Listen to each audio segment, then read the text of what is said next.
If you got into the University of Illinois, you did so on your own merits.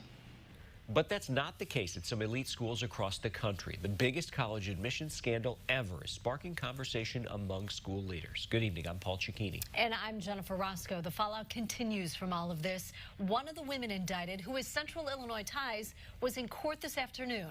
We first told you last night about Elizabeth Kimmel. She's on the First Busey Corporation's board of directors. She also owns Midwest Television, the company that used to own WCIA3.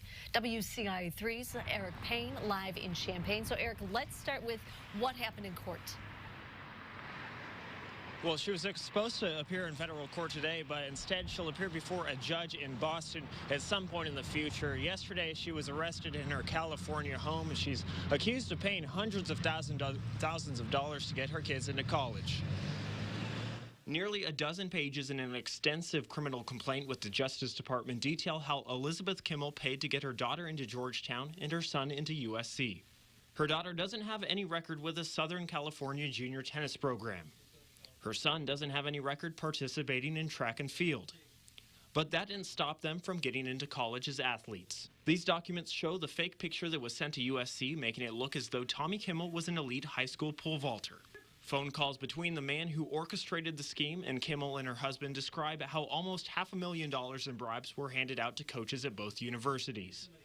The indictment shows the checks were written from the Meyer Charitable Foundation.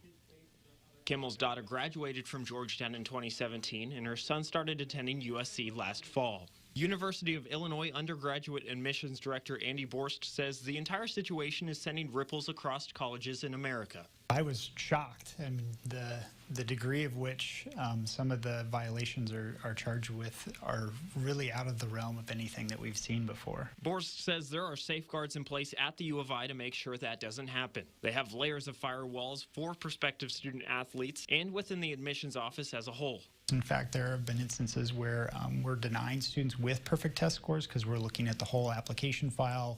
Will they be a good fit at the university? Did they convey that in their application materials, not just what's your test score, what's your GPA? Kimmel's daughter graduated from Georgetown in 2017. The criminal complaint says that her son was in the dark on all of this, and we wanted to reach out to USC today to see what they had to say and if he and others involved in this scheme would be allowed to stay. They said that they would be reviewing the current students on a case-by-case basis and would make their decision after that.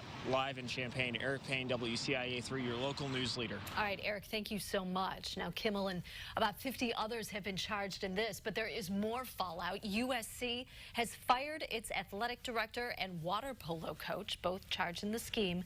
Georgetown says it was deeply disappointed to learn their former tennis coach was charged. He hasn't coached the team since 2017 after an internal investigation found he had violated university rules on admissions.